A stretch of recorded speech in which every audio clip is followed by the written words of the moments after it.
Hey, everybody! Welcome to Tavern Talk.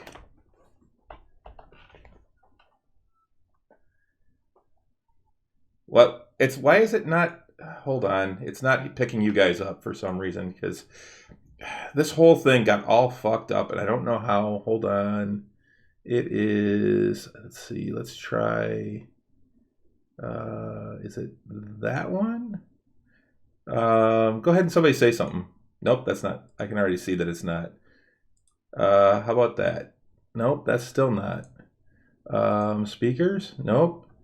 What the fuck is going on with the digital audio? You know what? Let me set it to the Yeti, and maybe it'll come through there.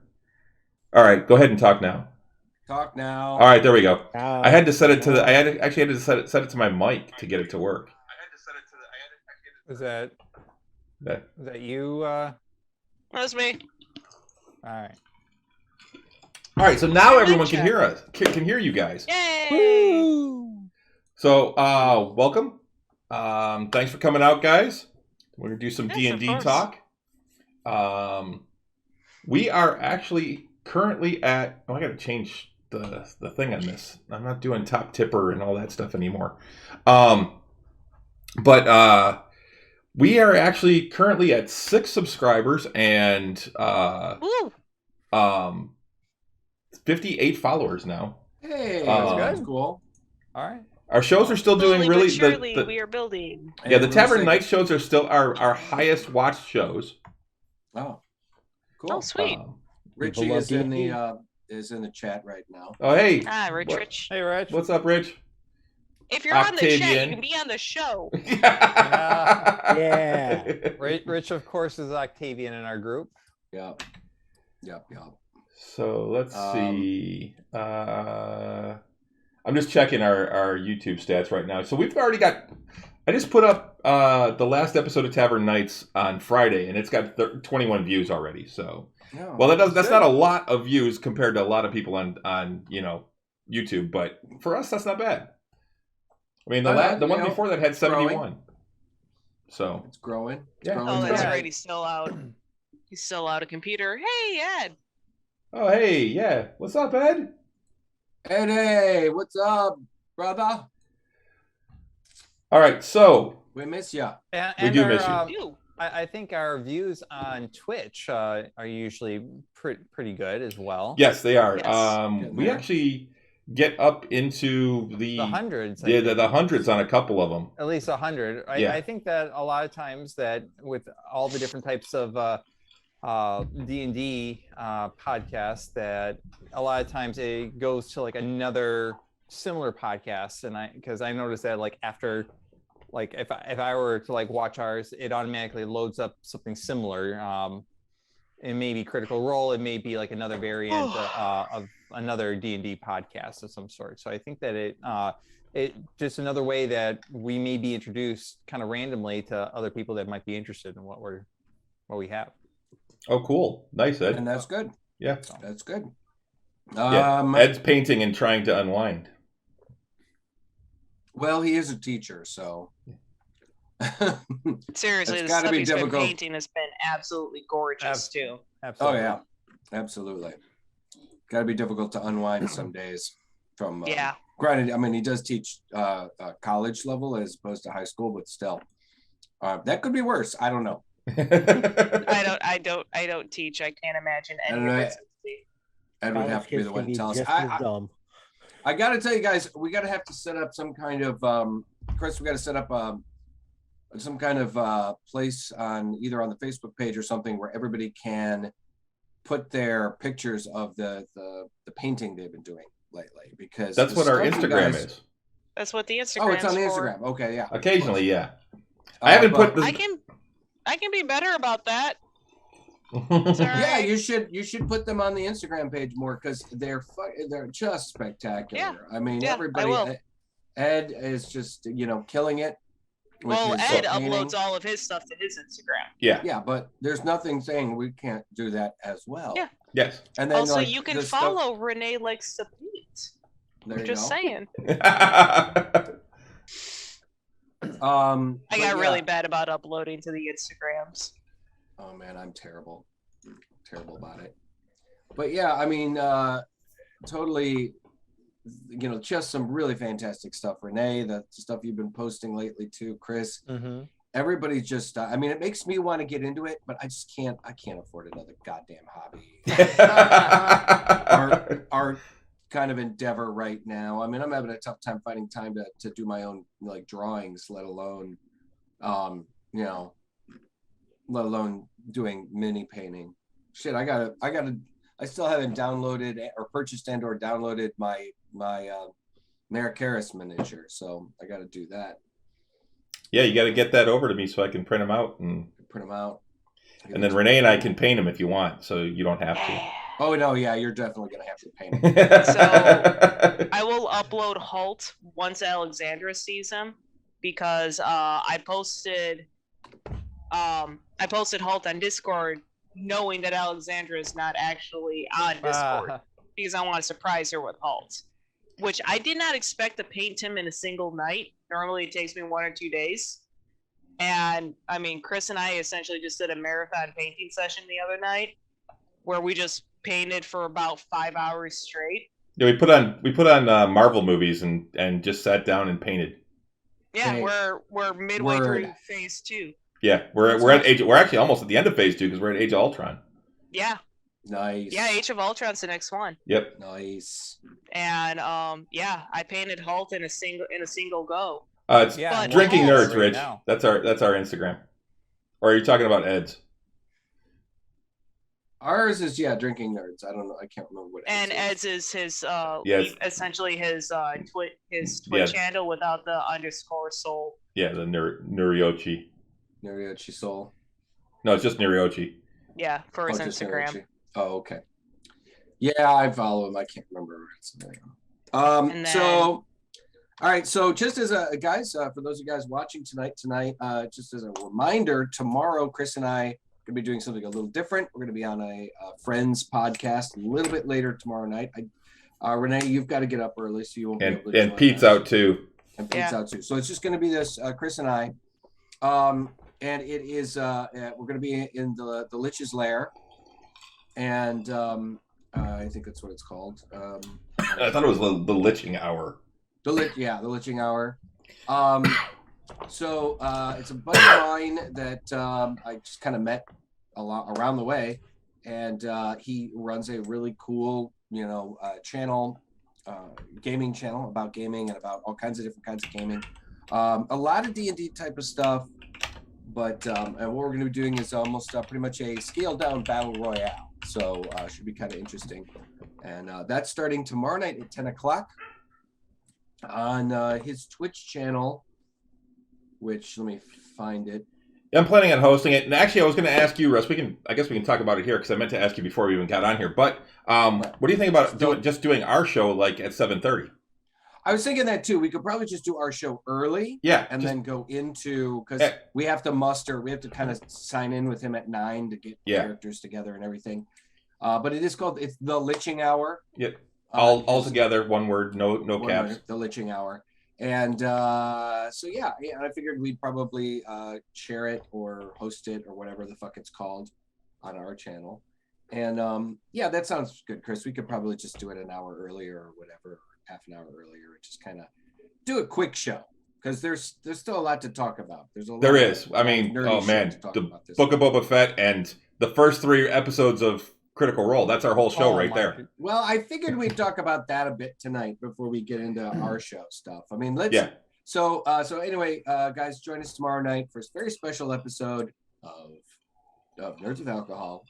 With us on the Liching Hour. Yeah, and if I get it right, you'll be able to watch it on our channel as well because I'm going to try and host it. So. Okay. Yeah. Very cool. So, but before we get into our game, guys, we got to talk. The 5 of us have got to talk about Critical Role. Holy smokes. Because we've all seen it, right? Right? Yes. Bob, you saw it? Yep, I watched it. Yeah, so episodes 1 and 2 were good. They were the pre-stream stuff. They were good. Yeah. Hearing David Tennant's voice, was cool. But as Krieg. Yeah. Because Krieg had been mentioned in the early game. Yep. But they mentioned this guy Krieg and stuff like that, but we'd never seen him in game because this. Yeah, no, he was dead by the stream, by the start of the stream. Exactly. But still hearing Tennant do that, and it's funny because you don't often hear him doing this, deep, rough kind of, Scottish accent like that. He did. But because he's actually naturally got kind of a lighter voice. Mm-hmm. But him doing that voice, I was like, holy shit. But then once you kind of get it in your head, you're like, oh, okay, yeah. No, once you hear it, you can't unhear it. Exactly. Yep. But it was cool though. I mean, I gotta say, the dragon was computer assisted, the way they animated him and drew him and stuff. So it was computer assisted. I thought it was gorgeous. I thought it just looked amazing. The anime itself is beautiful. The animation is outstanding. Yeah. I personally am a huge fan that Keyleth and Pike don't have the super high pitched annoying voices. I didn't know he did that. I'm sorry, I didn't realize David Tennant had done Scrooge McDuck. Oh yeah. Are you kidding? Yeah. He did the most recent, the new DuckTales. I didn't know that. That was like a huge reveal. Like 5-6 years ago, they just kind of randomly put like the cast list, like singing the original DuckTales, YouTube it, and it kind of comes out of left field, like who's playing who, and all of a sudden, like David Tennant comes in as Scrooge McDuck, and it like kind of takes everyone by surprise. Sorry, not to derail things, but that was Ed that derailed it because I saw that and went, what? And I looked it up and I'm like, holy shit! You can totally hear it too. My kids love that show. Sorry, back to Legend of Vox Machina though. The show, just absolutely beautiful. It is kind of cool to hear, and we talked about this a little bit before, or somebody, I think we did, where the actors are able to fine tune their performances in this. So, it is a little more. Their performances are a bit different from on the the original show because that's improv and they're thinking and they're trying to figure out exactly what they're going to say. This is a scripted show, so they can and they can do multiple takes until they get it right. Yep. And so it does definitely have a much more polished kind of thing. Like frankly, Grog doesn't sound. Oh, Renee just locked up. Renee doesn't sound. Grog does. I have a feeling the computer may have crashed or something. Yeah, looks probably like sound as dopey. Oh, now you're back. I'm just gonna keep rocking until I come back. There we go. Yeah, you're back. You were saying you think Grog doesn't sound quite as dopey. Yeah. Well, and that's because he's scripted. Yes. Yeah. Travis, all of them know exactly what to say. So it is a really a kind of a cool new take on it, and but it's still very at the same time they are quoting the show because I like the Briarwood episode, which So let's get into that. I literally just finished a Briarwood arc. The third episode blew me away. Yeah. The first, like I was going to say, the first two episodes were good. The third episode was just outstanding. So intense. Yes. Now, they changed a couple little things, which is totally fine. Well, the biggest thing that they changed is that they basically skipped over the entire Craghammer thing. So they went from killing Krieg and getting the castle or their keep and everything else, and they got that, and then they skipped over all of Craghammer, which is them going to find Kima, right? And exactly, because that was the whole thing, right? They went to save or to investigate where the hell Kima went to. Yep. And Lady Kima, and which is voiced by Stephanie Beatriz from Brooklyn Nine-Nine fame, which is also pretty cool. And actually, I should say she was the main character in Encanto, that newer Disney film. So haven't seen that yet. Oh, Great it's movie. super cute. So you have to see it. But yeah, it's on the list. I just haven't seen it yet. Mm-hmm. I think that the third episode was absolutely spectacular. No. Just, Really I mean, great. the way that the Briarwoods are portrayed and everything that happened in And there, I Percy. thought was fantastic. And Percy. Oh. Yeah. Well, now I'm Your going in. soulless forfeit. Oh, Yeah. Now I'm going in so without. good. I've never watched any or listened to any of campaign 1, so I'm kind of going in with like brand new eyes to the story. Know a little bit, sort of a little bit about the characters, but not very much. So this is like all new for me. Obviously, like you can tell like who is who, but you can just not knowing anything about like Percy and like, but you can still feel like the intensity and the from the storyline and the background that you have. You immediately are drawn into it, even if you're like someone that is fully into the story, that has listened to campaign 1 all the way through, or like me that has never listened to anything, especially the Briarwood area. I think I tried like the very first episode, but I went over to campaign 2 after campaign 1, episode 1. But I was like engrossed right away. Like, well, hopefully this will inspire you to eventually take up. Go to campaign 1. Go to Well, campaign 1. Now it's a matter of amount of time. I'm trying to catch up with campaign 3, and then I still have to finish the other second half of campaign 2 and then campaign 1. But still, like you it doesn't matter. You don't have to actually listen to it, I don't feel, to be able to. Oh no, you don't. You don't. Or get what's I mean, going and on.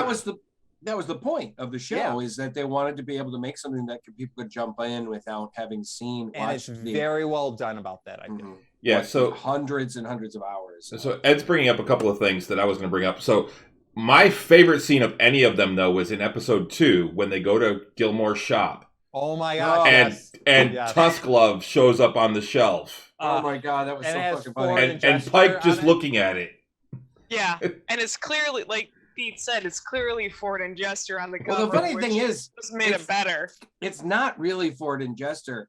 It's inspired. It's inspired. Well, that's the thing, though. They even talk about in the book, on the show, that when they discovered the book, that's one of the things that she loved so much about it, was the fact that the main character, Oscar, I think, is a half-orc. Is a half-orc, and it was a handsome half-orc. Yeah. So, honestly, as much as I really wanted to see Matt,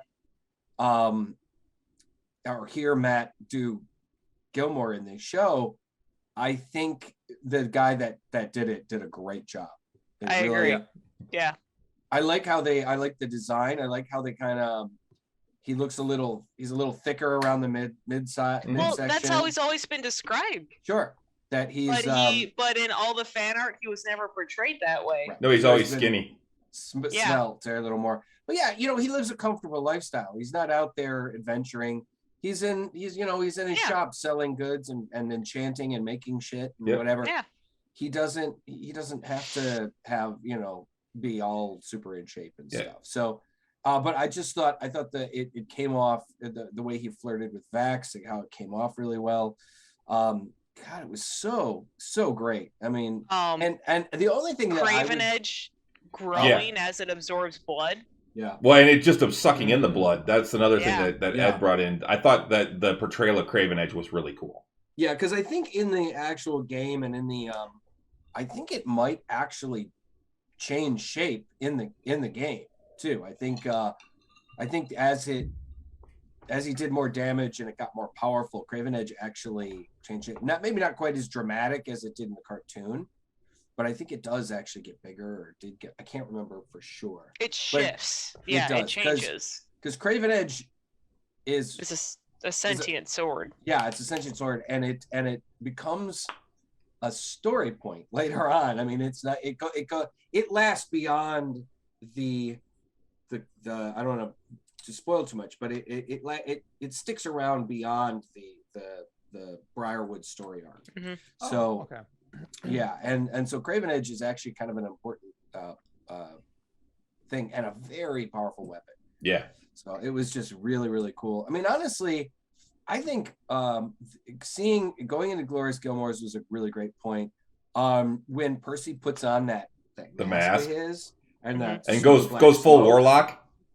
Yeah. Look, man, that was my favorite. That's something that gets overlooked because he drops it early on, but for a long time. I mean, he had warlock levels. Yeah. And then he got away from it later on. Mm-hmm. Mm-hmm. Also, like, just the small details of just seeing Vax sneak. Yeah. And seeing how he sneaks behind a guard when he rolls a nat 18 with a +10 modifier. And using him Simon, going down that hallway, that's what he rolled, and you see the actual thing where he like takes off Simon his belt and tosses him down the hallway. Yeah. Oh, that was great. That was really, really cool. Grog's rage, I thought, was really good too. Oh man, when he finally says it out loud, and particularly when he's fighting, when they're fighting the dragon. Oh man, I got giddy. I'm watching it, and I just could feel my smile growing, and I'm just like, oh my god, he's gonna say it, and he finally does, and he's like breaking the ground as he's. Yeah, and it was like a Dragon Ball Z kind of thing. He went Super Saiyan. He did. He went Super Saiyan, and he just like, I was like, oh, super cool. And you could see too, like when he was fighting Silas, that he was in rage too, because Silas was, cutting him here and cutting him there, and he's just, Grog's just shaking it off because he's raging. Yep. And he's not feeling it as much. And I was like, oh man, it's so cool. I'm really loving seeing the D&D mechanics expressed in animated form, seeing the things that happened in the game and seeing them go, okay, so this is what happens, what it looks like when it's something as simple as a shield spell. I was actually going to bring that up, that I'm loving the way the portrayal of, as a magic user, how it's being portrayed in the show, the magic. Like when Pike pulls up her wrist and you see a magical shield appear, or the charm person spell, and you kind of already know exactly, they're not saying it out loud like they're announcing it like Harry Potter, but you know exactly which spell is what based off of the way that it's being portrayed visually almost. Well, you would think too, like some of the simpler spells like shield, or what's the clerical, I cast it a lot, Shield of Faith. Shield of Faith, that's what she's got. Are there lower level spells, so you might even think, okay, she doesn't need a somatic component with that. She just kind of pulls that up real quick. Or even if it is something quick, it's something as simple as shield, and boom, it comes up, and she blocks with it. But I was a little bummed. I mean, when Scanlan cast his Scanlan's hand, and he didn't say Bigby's hand, and I'm wondering if. What's Scanlan's hand? Yeah, I'm wondering if Bigby's hand is trademarked, and because although it's all. I think part of what it is it's that Bigby doesn't actually exist in Exandria. No, it doesn't. And a lot of those spells, like so, like when my cleric in my Minotaur cleric from Dragonlance. I was reading about that spell recently because I actually have Bigby's interposing hand, and as one of my domain spells. Okay. And when a cleric gets it, the name changes to whatever their god is. Oh, okay. So for me, it's Kiri Jolith's interposing hand. Okay. Yeah, it was funny. It doesn't roll off the tongue. No. Well, originally they were all separate. Spells. There was Bigby's fist and Bigby's imposing hand and Bigby, whatever. And then they just consolidated them all into one spell that you could just. No, they're not. They're all different spells. They're still different spells. Oh yeah. It's just that the higher level ones can do everything the lower level ones can do, and then some. Oh, that's what it is. Okay. Oh yeah, Bigby had a whole line of spells. Yep. But yeah, I thought they in 5th edition. I thought they just consolidated them all into one spell. I think there's less of them, but there's still multiple spells. Okay, all right. But anyway, I that's one of my favorite things about as much as Scanlan himself as a character can be kind of like difficult. He does have some great moments, and the fact that he basically picks Vax up and does a fastball special with him, I was Yeah. like, oh, that's fucking badass. You know, he just picks Max up and throws him in Scanlan's hand. I'm just like, oh my He at God. least still sang it. At least he still sang. Yeah, it. no- I think. Yeah, the other thing I really appreciated, because again, I just finished a Briarwood arc, so Mhm. it's super fresh in my mind. Right. And even in the show, they show their critical fails, Yeah. Yes. Yeah. which I thought was brilliant. Oh, exactly. Like just how they keep screwing up on trying to unlock the door. Oh my Oh god! my the God, fact yeah, that the they brought up references to the and doors, They yeah. even say "goddamn doors" Yeah. was amazing. That was really funny. It was really funny. And I was like, appreciate that. Their keep looks different than it does in the game Yeah, because copyright. because of copyright. But there's enough similarities there that you could kind of see some of the influence. Yeah. Yeah. Well, because they call it Grayskull Keep Yeah. In the game, so they can't, of course, make it look like Castle Grayskull. But I think that's really funny. I think I'm hoping that it slowly starts to look better. Yeah. Maybe they start to have it repaired and stuff like that. Because Well, I think they're going to. They just got it. Yeah, because in the original show, they did that. They got staff and whatnot to kind of, and guards and whatever to kind of keep an eye on the place when they weren't around. Yep. They will. But yeah. So we should probably move on. We should. spent a half an hour on Right. that. So I'm gonna fix my beard. Ed did wish you a happy early birthday, Russ, because Oh. that's in a couple of days, 2 days, Yeah, as a matter of fact. Wednesday. Yeah. Really? Oh, Yeah, you get a big birthday. snowstorm for your birthday. Yeah, I'm fucking thrilled. Yeah, yeah, I get to go in tomorrow to work and for a meeting, and then probably pretty much just filling out paperwork for my my full-time, my salary position, blah blah blah bullshit, and then probably turn around and go home because there's really not a whole lot yet to do, and it's fucking really cold and miserable there. And then It's supposed to be raining tomorrow too, so yeah, and that's the other thing. It's supposed to be like high of 43 tomorrow, which is going to feel balmy compared to when it's been like the last couple of days. Yeah, tell me about it.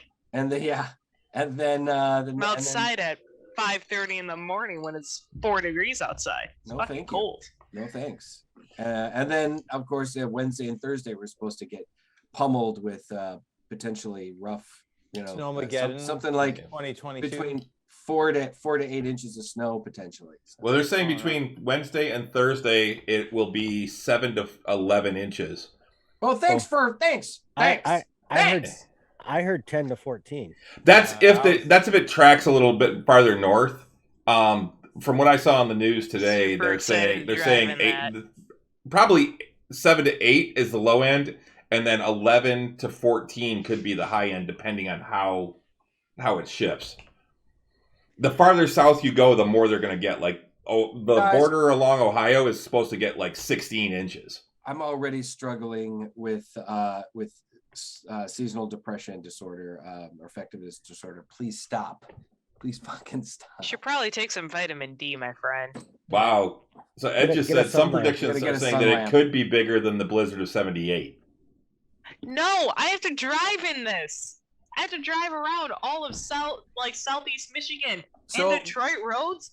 Fucking blow. So On we'll a be good day. so we'll be canceling our D&D game on Friday. No, Friday Yeah, they'll be it's be gonna clear be by fine. Friday. It's We're gonna be going to be fine. playing. We're playing on Friday. They do- Fortunately, I work for the Coast Guard, so the base will probably be shut if they get more than 5 inches of snow. Oh yeah. Yeah, they close it down. It's like, but you're the guys people call for emergencies, and you get a 3-hour delay to drive into work. So how do you know how to do it in an emergency? Awesome. I didn't realize you had extenders for these. Sorry, I got distracted by 3D printing stuff. Yeah, I got some stuff I want to get printed or I want to get painted before our game. I've been working on a bunch of stuff. I haven't put any of it up online because I want it to be a surprise for you guys. Renee's seen it because I can't. You've been printing like a madman. I have been. I actually just printed some more stuff tonight. I'm gonna have a print going. Probably I'm gonna try and get one set up so it'll go overnight tonight. I I've been trying to get stuff painted for our game as well. So yeah, I'm hoping to have a bunch of new stuff. It may not all be painted by then because I'm not just There's a slapping lot? paint on. I actually want it to look good. And No, it's all right. It's all right, Chris. With the power of imagination, anything's possible. It's all right. The power Not gonna of lie, guys. imagination. So what The happened stuff last that's game, been Chris? coming off of Chris's 3D prints, some of them are terrifying. I am not afraid. I am. The sheer size, yeah, I am. So last game, you guys finally got to Castle Greyhawk, Yes. and you talked to the wardens, the Oh. War Tower wardens. Oh. Well, those motherfuckers, let me tell you. The fact that I was so angry about it Salty the about following Monday. Yeah. Wait. What do you mean just the following Monday? You're still angry about it now. Yeah, I will be angry again about it Oh. on Friday. But the fact that I thought about it all of Saturday, all of Sunday, and I was still like rehearsing the conversation on Monday, Oh, I I was watched the so episode. mad. I watched the episode and just you muttering, "Oh, those motherfuckers are gonna die. We're gonna kill them all."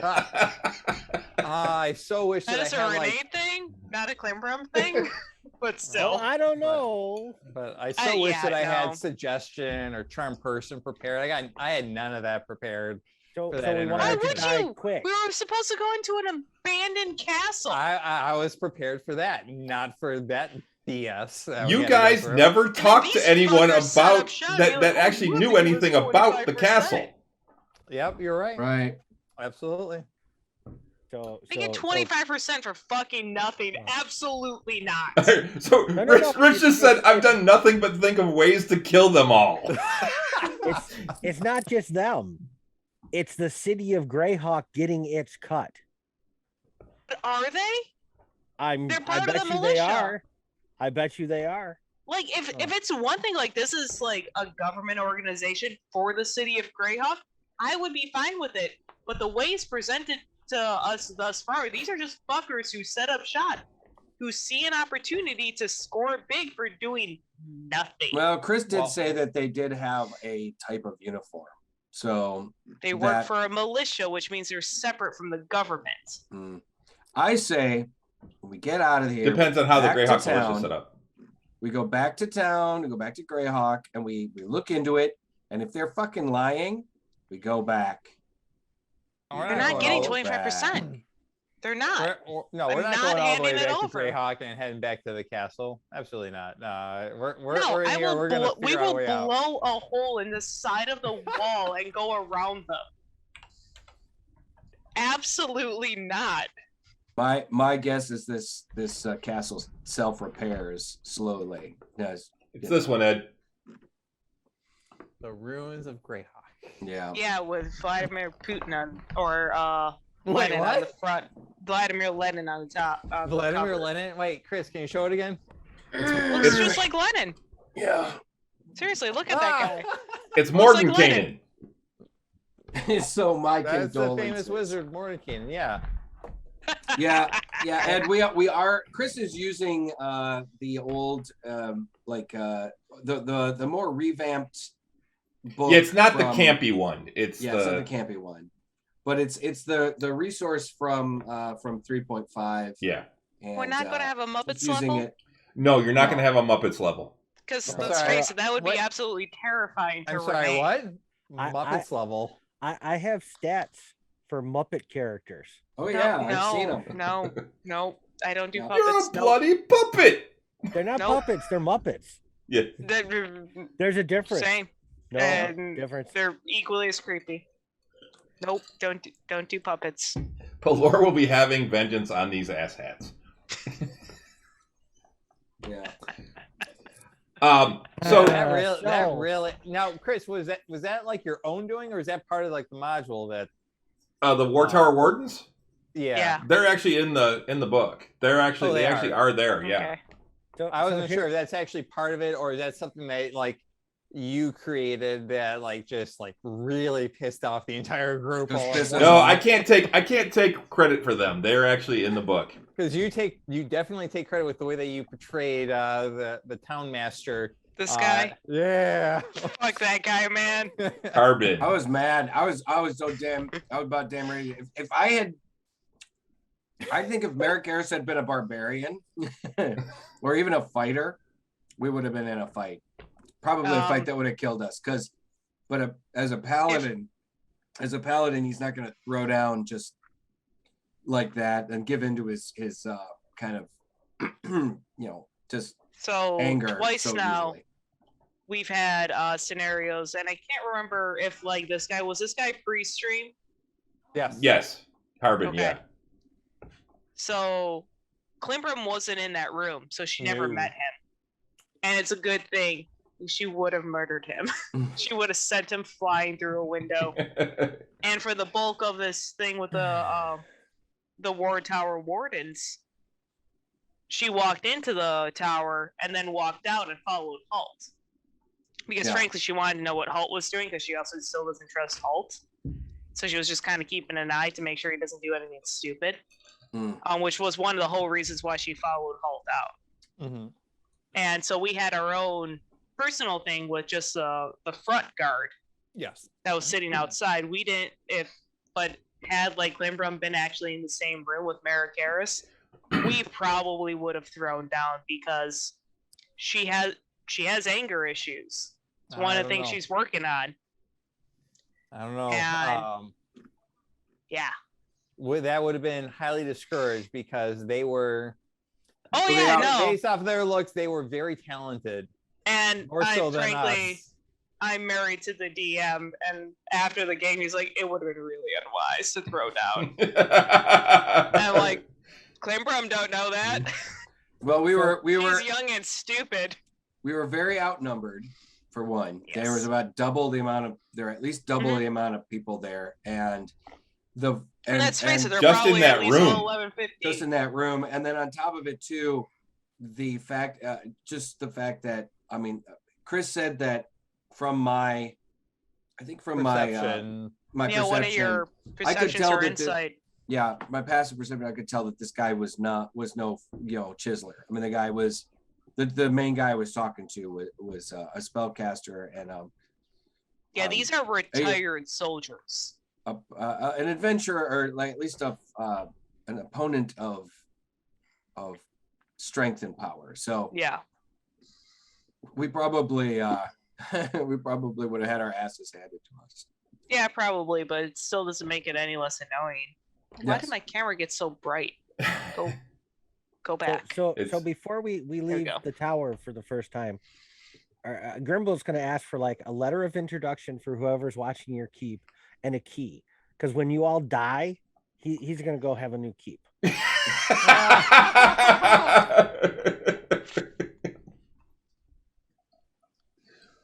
That ain't funny, man. No, Yeah, you it don't is. get our It's keep. freaking hilarious. You don't get our keep. You don't know where it's at. I'll find it. I tracked tags Oh my for 40 God, I'm years. turning into I'll Rob. keep. Rich says, I've got ideas to thin the herd. Octavian will need to have an alignment shift for a moment. Klimbram already went through one. Really? My alignment shifted. Really? Interesting. It did? I guess you went from. She just froze up again. Oh darn! I guess she went from. I don't more know of what's a going on with our Wi-Fi I here. was originally.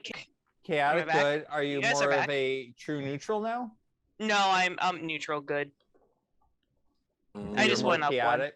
Oh, I when I originally wrote Klimbram and had her original concept, she was aligned with chaotic good. But with the way I've played her, she's been completely like neutral good the entire time. So I shifted it no. just with her overall decisions and that. Yeah. So you guys had your confrontation with the War Tower Wardens. We sure as hell did. They took the planks out and put them across the pit that was in front of the Tower of War.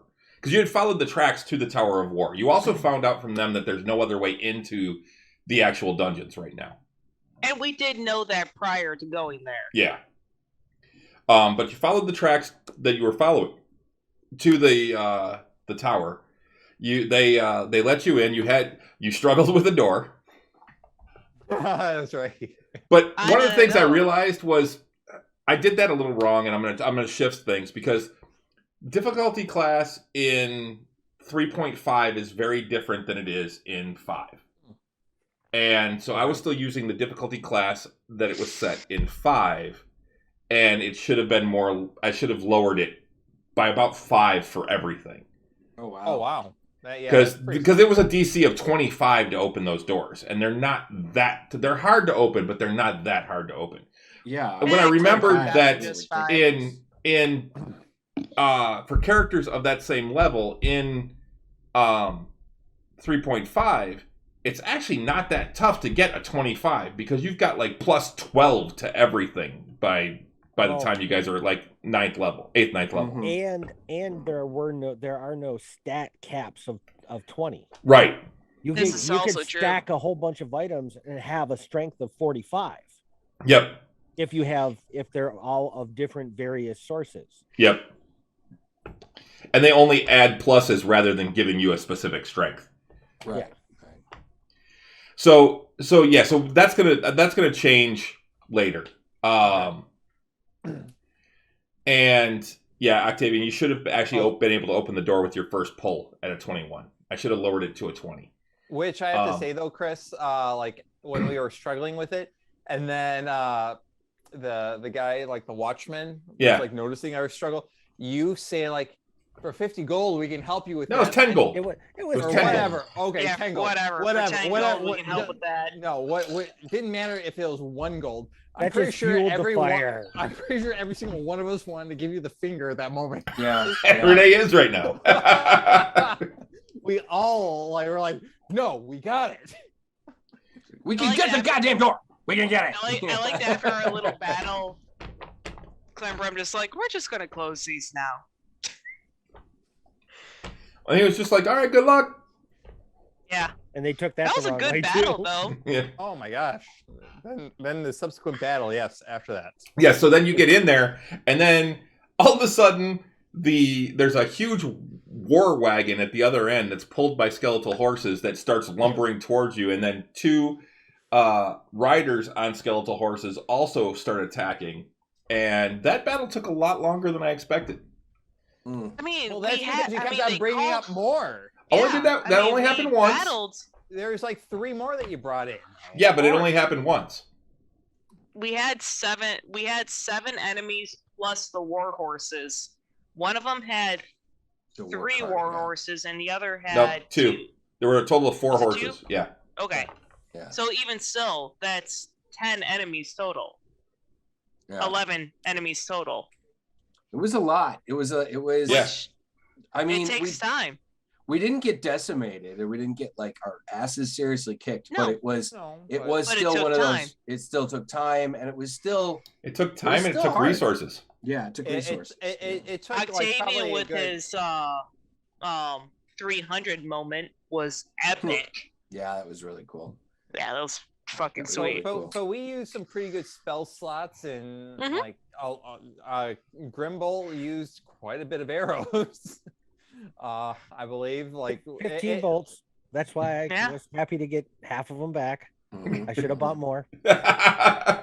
You got You plenty, got man. lots of fucking arrows. This was the first fight. I didn't use any key points. I saved those. Oh, that's right. Well, that's Yeah, good. I didn't use any key points. So yeah, Rich said, great fight. That wagon did some damage. It did. Yeah, it did. It did. And did.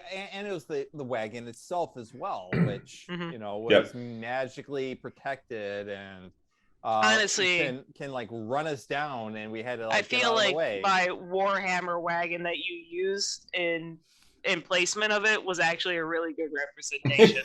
Yeah. Even though like the size of it wasn't quite accurate, because again it's Warhammer and not D&D. Just like with all the blades on it, I felt like it did a really good job. I Yeah. think so. So you finished that battle, and then you, I think, took a short rest. Did we? Yeah, we did. We took a I short think we rest, did. yeah. Yes. Mhm. Okay. And then proceeded to go down a flight of stairs, or some stairs that you found. You found a spiraling staircase that went down multiple levels. You followed the tracks, the muddy footprint. Oh, actually, you went through another door and found stables, actually. Mhm. Oh yes, Like that I a remember. with a bunch of like really nice, like I don't know, like there was like very valuable. I don't know what they were. Oh, I didn't write it down actually, but like spirit guys had along the both torques? sides. Oh, the chariots. Oh, Yeah, chariots, that wasn't in there. That was in the main room. Yeah. But yeah, in the main room. You had there were like 8 chariots that were all, you guess they were probably worth about 5,000 gold each. But then so you followed the tracks downstairs. There was an empty wagon there that you could see footprints moving back and forth between the stairs and the wagon, and you followed them down the stairs, and then all of a sudden they stopped at one of the landings, and I believe it was Euchariah was able to find the door the secret door that they had gone through. Yes, and then I sent Basil through it. No, you went through. You guys went through and went down more we stairs. just went through. Yeah. Oh, okay. We just went through. And then there was another door at the bottom. It was actually a secret door, actually, but it was propped open, and you went into a small cell with some hay in it that smelled really bad, with an open door on the outside. Followed that through, and we're in another room, and you wound up finding a bunch of cells along the way, along with a bunch of boxes and barrels that had various caravan company stamps on them. Right. We basically found the loot from their last raid, essentially. At least some of it. Mm. And that's about as far as we got on the map, going by the map that I'm looking at. And then you wound up wandering through a little bit farther into the next room, which was a kitchen, where there were 2 stoves, basically fire pits. One of them actually had a small fire in it, and there was a roasting pig on it, and you heard noise coming from the next room. You got yourself set up. You saw a very large ogre sitting up on a raised. That's where I sent Basil orc. to actually check it out. Yeah, that's where you sent Basil in. Yeah. There was a very large orc up on the on like a little stage with a fire pit behind, or fireplace behind him, and then a bunch of tables and other orcs sitting at the tables. And you guys got yourself set up in basically a firing line down the hallway, and that's where we ended it. Right. So this week we're going to start with a fight. Yay! Didn't we start with a fight like last week too, or was the week before? No. It might have been the time before. The time before we started off with a fight. It was with the wyvern. Yeah. Oh, yeah. Fairly beginning of, close to the beginning of the episode, the show. But we've been pretty much going fight, roleplay, yep. Which has been nice. But now it's like going to be we're doing the same thing that we did before when we were in Stonetooth or Cragmaw, and like we're like going to be doing Wave Echo. We're going to be doing nothing but fights for probably a few sessions, I'm guessing. Yeah, you're doing a dungeon crawl. Yeah, this is a dungeon crawl. This is a classic. I'm excited about this. This is going to be a lot of fun. We love 11 dungeon crawls. Yes, I have a feeling that 9 is on the horizon. That's the thing. A dungeon crawl of this magnitude, we could see a level, a level up in just within this dungeon. And there were some dungeons. In fact, the original Great Castle Greyhawk was one of those ones, like, depending on where you were on your levels, you could see 2 to sometimes even 3 level, jumps. If I were to actually run this actual adventure, which is not what I'm doing, but this adventure is actually set to take you from level 8 to level 13 in 3.5. That is a lot. Just this, like. Now there is, in this adventure actually has you going to Greyhawk and then back to to Castle Greyhawk, and then back to Greyhawk, and then back to Castle Greyhawk. So you're going back and forth a lot in this particular adventure. But that's not what I'm using this mostly to continue my storyline. Right. But yeah, no, there were some old. I remember, like back in the first and second edition, there were definitely some dungeon crawls that, like I said, depending on where you were on your levels, you could very well go up 2-3 levels in a dungeon crawl if you know. But that's the thing. The mechanics of the game were very different back then too. So, yes.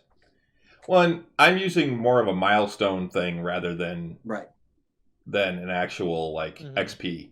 So there may be times where you guys are at a level a little bit longer than would normally be, but it's for the story. So that's what I'm trying to keep. And you guys, there will be times where you're going to go up, like you might hit 9 and then hit 10, really quickly, depending on the story and what happens. Don't get our hopes up. Oh no. But 12 will take forever. Yeah, right. Damn it. Yeah. But yeah, I mean, it was a really cool kind of like introduction to Castle Greyhawk right there. Just like jumping right into combat as soon as we opened the goddamn doors, Like, and that's why, like, after we finished that combat, is like, afterwards, like, was this a freaking trap? Like, and then we're like peeking out the door and like seeing like the guy and like wondering if like they're expecting us to be dead and looting our bodies because was this like? Oh yeah, and you guys were like yelling like you were getting killed and and then waiting for him to come in, and nobody did. Nobody did. Yeah, I don't think they're that smart. I don't think they plan that far ahead. Because honestly, they'd be doing that a lot, They have to walk in, if a group of adventurers died from all of these various undead that just kind of crop up, that means they've got to take the risk of going in and then mopping up these undead and then just to pick our bodies. So I don't think they're doing that kind of crap. The cleric is looking for a reason to kill them. To make it okay with his god. The neutral good cleric is... Well, he's got the neutral good mug behind him.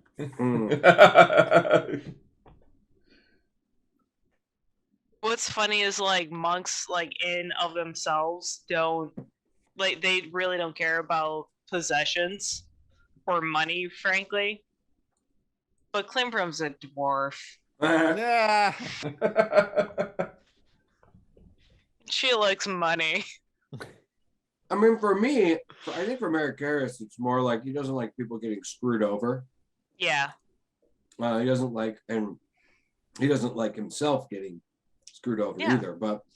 But he knows that if they're doing this shit to us, they're doing this shit to every adventurer that even that attempts and then he's like, well, wait a minute, what about these orcs? Are they in league with these fucking orcs that just came in here too? I mean, the fact that they lied to us about the orcs. That's the other thing. That's what they I want. They flat out told us they didn't see them. I even tried the bribing thing. Mm-hmm. Yeah, and then you lost 10 gold. I know. we bribed wrong. Eucharia is still getting used to like how to do that. Oh yeah. No, I gotta work on my sleight of hand. But yeah, it's you gotta dangle it first. You gotta dangle. You can't just hand it to them. Dangle it. Well, you guys had made some pretty bad insight checks and things like that too, because we did. The rules were going against us that day. Yeah. I mean, while you suspect that they might know something, you think that they sound on the up and up to you guys. Mm-hmm. It's how the rules work. Yeah.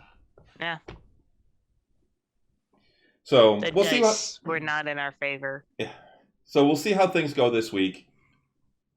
You guys still have a little ways to go in the dungeon. You still got to figure out some things. You got to find. You're looking for those books, Now you're looking for that sword as well. Oh, that's right. From the orcs that were. Now, the sword may come up relatively soon if we, depending on how this next fight goes, but we'll see. All Yep. right, like I said, having a good time. This has been very entertaining. I've been having a blast. I really have been. It's been over 2 years now for us. Like, Bob, I'd love to hear your like how you've been feeling compared to like your other campaigns about like this one particular. Like, have you played with newbies before? Like Rich, Renee, and I were like we're the original newbie cast, and now we have someone new. And you know, I think Alex is having a wonderful time. Bob, I think that you've integrated extremely well, so fluidly into our group dynamic, and I think it's been so wonderful having you. I'm curious on like how you've been enjoying it. Oh, I've been having a blast. Yeah, he has the most badass character of all of us. I know. Well, What are you talking badass? I'm just a ranger. Just a ranger. Yeah. So one of the things that I think is great Shooting from is that 300 yards away or 300 That's a feet normal away. ranger. Yeah. So one of the things that I'm really enjoying about the way that Bob's character has been and the way he's playing him and the way he's integrated in is that he's actually playing the grizzled old veteran. Yeah. Who's taken his new friends under his wing like little puppies. And that's kind of, like, reality. Which was kind of. Go ahead. All of us are younger. Like in our actual character, even Russ's character, Merrick Harris, isn't he? Oh, yeah. Like he's a young man. Yeah. But 23, 24 somewhere. Yeah. Yeah. So he's a very young guy. Grimbold came in and essentially replaced Bennick's character because that was Bennick's character. Yes. Before Bennick had to leave. And it's a fun role. Because frankly, like Climbrum and Euchariah are actually the two oldest, I think. Are the two oldest in their 30s. But let's admit it, that Euchariah is practically, he may be in his 30s, but he acts like a child. How long you been hunting those hags? Yeah. Whereas like Climbrum, even though she's 31, by dwarven years, she's very young. You're a child comparatively, yeah. Like her older brother is only 50. And her younger brother is like 7, so like super baby. Yeah. But yeah. Well, I mean, that's the thing. For most of these races that live, really long lives, it's not like you're a baby for 20 years. It's not no. You're not Grogan. You mature at the same rate as humans do. But yeah, exactly. Maybe slightly slower in some cases, but right. But in the ways of experiencing life and just overall like life experiences, Climbrum was only in her town and then went to the Temple of the Open Mind. She hasn't experienced a whole lot of things. Right. Well, just like Lauka may have been an elf, but she and Marikaris were the same age because they were, or roughly the same age. Because they were essentially very raised young elf. Oh yeah, she's extremely young. I mean, she's under a quarter century year old. She's still considered in elven culture would still be considered like a child essentially. At least in attitude, they're going to look at her like, she's just a kid, It's like millennials looking at Sears right now. Yeah. I get it now. I finally reached the age that I get it now. And then us grizzled old Gen Xers sitting back and laughing at all of you. Yep. Yeah. Because we just don't care. Just leave us alone. Drink from the. You guys fight with the boomers. We're tired of doing it. No, we never do it. We just went whatever and went our own way. Yeah. Whatever. Yeah, you go ahead. We're gonna. That's actually it. That was the thing. I mean, we are the generation of the whatever. Yeah, you are. Yes. But still, like Bob, I think that you've like integrated and like jumped in so well. Like even the very first game, like where I was actually not here and I was in Disney at the time, but just watching it. Like your interaction with Rich and Octavian's character, it was like slow, so fluid, so quickly. It was so wonderful to see that. Honestly, like even just a sheer like side note of Grimbold looking at Climbra and being like, "Where's your armor?" Because they're both dwarves, and Climbra being like, "Who the fuck needs armor?" Yeah. Just like that little moment, I absolutely adore. Well, I'm a dwarf that likes to run around in the woods, so I'm kind of an oddity myself. So Out of the ordinary. I don't wear armor. Okay, it's weird, but okay. Yeah. I think so. Alex Even like as a like normal like dwarven things, like we're both kind of ambiguities. Yep. Or outliers. Yeah. And I think Alex has just been having a blast with it as well, and it's nice having like that new like character dynamic being added back in, like where Rich, Renee, and I were new 2 years ago, but now we have two and a half years of play under our belts now, and we have someone brand new, like where we were 2 years ago. Yep. And she's having so much fun. You can see how much fun that she's having, and like she's getting integrated with her character and the interactions and that. Looking forward to it. She's still trying to find who Halt is, I think. At this point. Oh yeah, I definitely. think that's exactly where all of us were for like the first number of games. We didn't even stream until like a year later, and that's when I finally felt like I really like started embracing my character. Was like even after a year when we finally went live. Yeah, same. And frankly, if you think about it, Alexandra's only played Halt twice. Yeah. Because I played Halt the one time. Yep. So she's still trying to find the character, where he stands on things, where his morals lie, and his overall purpose. How he can push our cleric down a hole. Yep. And get away with it. Yep. Well, that's the other thing too. I mean, Dungeons and Dragons, as we've all talked about in the past, that this is it's an ongoing experience. Your characters change over time. It should be a journey. You're figuring out how these characters. That's a good way of saying it. It feels like a journey. It's been like even over the last 2 years, it honestly has felt like a journey. Like with if you think about it, interacting everyone and your character. Yeah. I mean, people grow through time. Your character's allowed to grow as well, whether it be good or negative. Yeah, exactly. So, but yeah, it's and I think Alexandra's going to get it. She's going to figure that out as the show progresses, as the game progresses. Like right now, she's doing what Pete, Rich, and I did of just you play the stats right now. Yeah. But the more role playing we do, the more she'll get comfortable with it. Yeah. And she'll find who Halt is as an individual. Exactly. And and she'll figure it out as she's going along. I mean, as she's given the opportunity. I mean, it seems to me like Halt is basically it's kind of a fucker. Just kind of like fucks with people and and kind of likes pushing buttons and stuff. So we'll see how that plays out. And and Alexandra too also has to learn about gaming etiquette as well.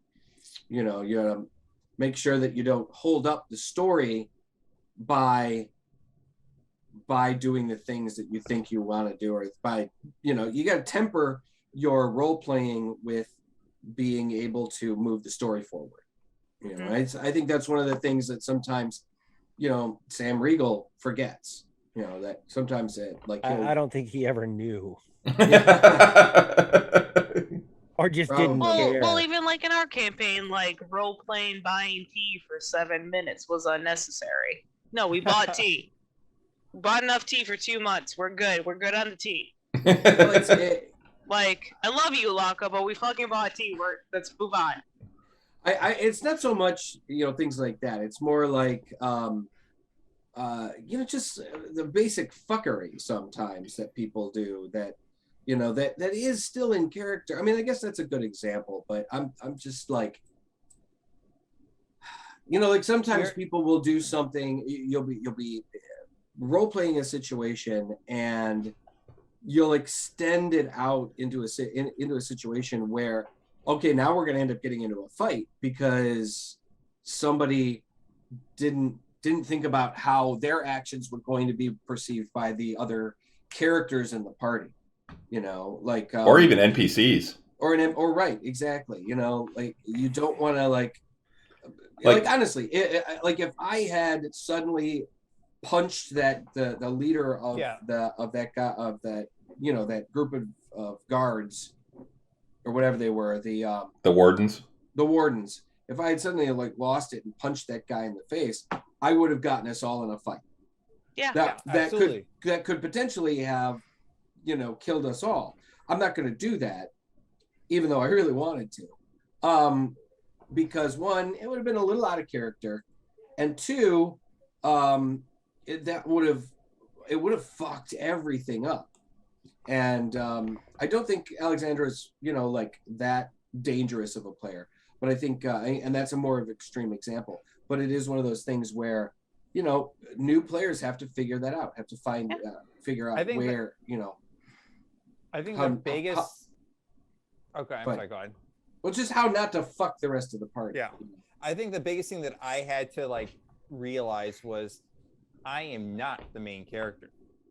Oh, yeah. Like you have to accept the fact that you are not a main character. You are like, because every video game, everything else, like you're playing a main character with your own choices, but this is affecting everyone else's character. You have to play this more like in a belief of real life. How we're an ensemble. This? Yeah, it's an ensemble. Yeah, I was going to say, you're all the main characters of this story. But how would you? But you wouldn't make the choice completely on your own. You have to understand what the overall impact to everyone else that is with you is going to have to. Well, I mean, like Yukaria's made some choices that, like to just fuck this, I'm out. Poof. It's a goblin. See ya. That was also part of a character but that was flaw. also a thing of like Uriah that was has great. This deep-seated fear of goblins. Or I'm sorry, of goblins. Yeah, goblins. And that's part of a true character flaw of him. Or like when he first learned Fireball and started doing it and then didn't know like about range and accidentally got a little like singed off Bennick's eyebrows. Yeah. Now there are those like there are those like little shenanigans, but like to like Russ's point, like but Yukari is not just gonna be like, okay, well, I don't like these wardens, I'm gonna fireball all you multiple times. It was not that bad. Oh man. Poor Bennick. Like as soon as his eyebrows grew back, they just got burned off again. And I will tell you something. If that ever happens to Grimbolt's beard, you're gonna be. I don't know what's gonna happen, but it won't be pretty. It won't have long-lasting effects, but maybe mentally, it might. So yeah, Ed said Lauka was responsible for at least one. Yes, she was. Yeah. Because she would just throw fireballs around willy-nilly. She did. Yeah. She did. I'll burn this whole fucking forest down. There's a cure for that. Yeah. I think I gotta say, I think Sydney did a really good job playing Lauka. I think she did. She was a true neutral character. Yeah. She and I've rarely have and I've said that, I think I've said this before. I've rarely seen somebody like interpret true neutral as just not giving a fuck. There are times that she literally did her nails during a battle for an entire battle. Like, you guys got this? Okay, cool. Okay, I'm fine. Oh, you need a fire? Okay, fireball. She never moved. She just She just lobbed fireballs. Filed her nails. And, fucking great. And then when she did get mad, you know, and it was usually something that you know, her dress got fucking ripped or something like that. It was like She ah, lost a fucking... jewel. or if she missed. Yeah. Oh, Yeah. I'm going to burn this whole fucking forest down. Or somebody tagged her sometimes. Oh yeah, it was like he shot my hair. Yeah, he shot my hair. It just annihilates everyone. Yeah, it's fantastic. So yeah, it was one of those situations where like, okay, I dig this. There's something about it I dig, you know. And I do miss both like Lauka and Bennick and Phelan. Like I do miss all those characters. Those characters were a lot of fun. I mean, Phelan, were. the way he would purposely like he would mispronounce words. And, Oh my god! To play up the 7 intelligence. Yeah. The fact that really did, and it was charming at the same time. Yeah. So Ian would rehearse those at work, like the whole Ganam. Yeah, I never met a Ganam before. Yeah, he rehearsed that at work, and he would do it with me because you know I was working with him. And yeah, he passed by just like I'm working in my area. He was just going to like clean something at the sink. Just walks by. He's like, you know, I never met a Ganam before, but I hear they're really good people. And he just keeps walking, like you said, so nonchalantly. And then it took me like a half a second. I'm like, wait, do you mean gnome? No. Yeah. He would rehearse those. You got to figure out too that he probably had a bunch of them in his holster and just was kind of like, absolutely, you know, waiting for the opportunity to use. Like the whole. And honestly, his songs were fantastic. Oh yeah. The whole like you're serving minors here. What are you doing? Like, just honestly brilliant. I still like I'm blown away by like his dedication to the fact that just to get laid like for story purposes that led him for more than 2 sessions to have a point of exhaustion.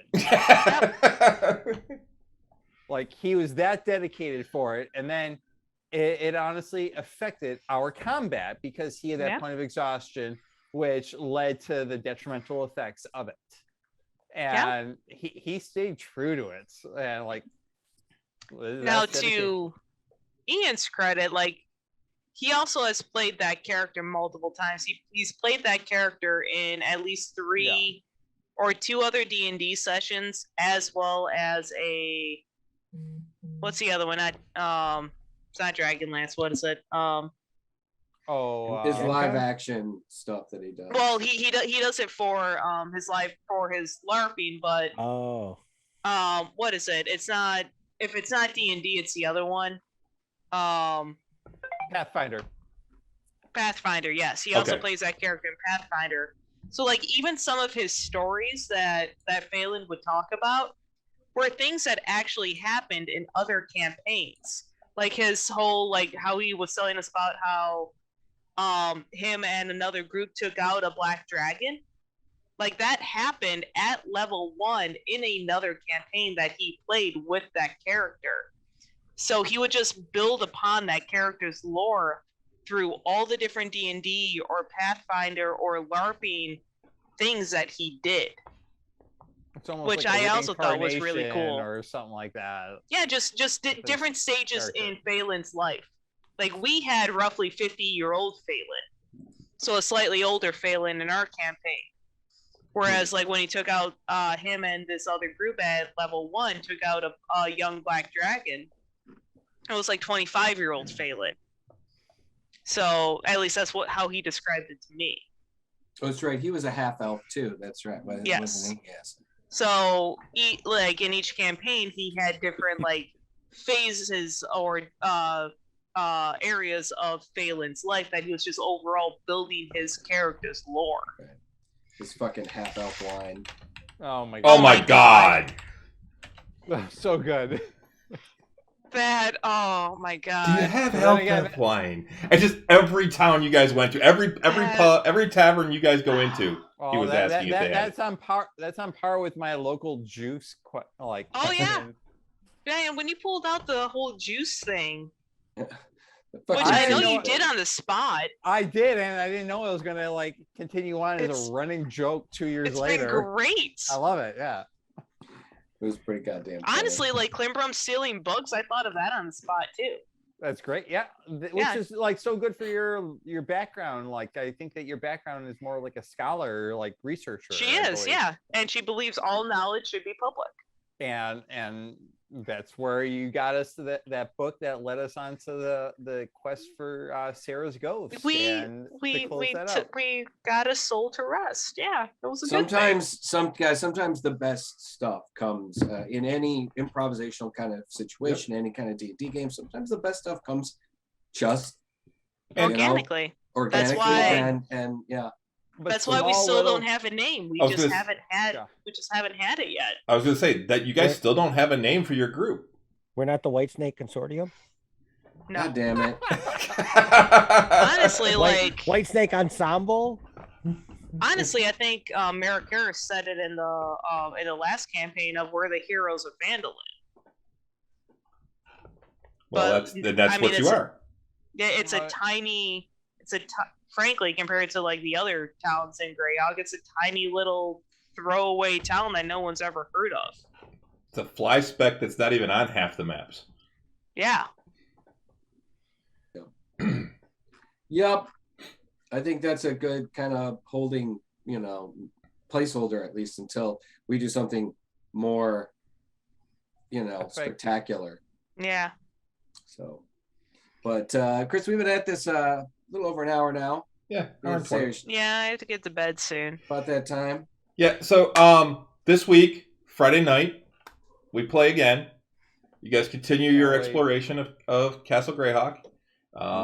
Trying to find the book for Razlim, the book for Borislav, and Borislav. the Wait, sword get- for Rickard. You got to give us Borislav one more time. God, Borislav Borislav's the best. Boltev. I love it so much. He's 7 Up. And Never then, had, yeah, never and will. then, yeah, that sword now. What was the Blade of sword again? Chaos. Blade Blade of of Chaos. Looking for the Yes. Blade of Chaos. Which I don't think we like. I think Octavian did locate creature, but I'm wondering can locate object? Yeah, but they're both 6th level spells. It's one or the other, I thought. No, 6th level? No. I think I locate don't know, objects like Octavian, you 4th. still on? Rich, Really? I can look online really quick. Bueller. Yes. Yes. Yeah, one or the other. I think it's like a level 2 or something. Locate object is a 2nd level spell. Yeah. Oh, okay. With the But range is of it 1,000 feet. prepared? As long as you have seen it up close within 30 feet at least once. Womp He hasn't womp. He hasn't seen it. All right. No, you can't go based off of the description. Nope. Then never mind. All right. I thought that maybe we could do that. Locate object.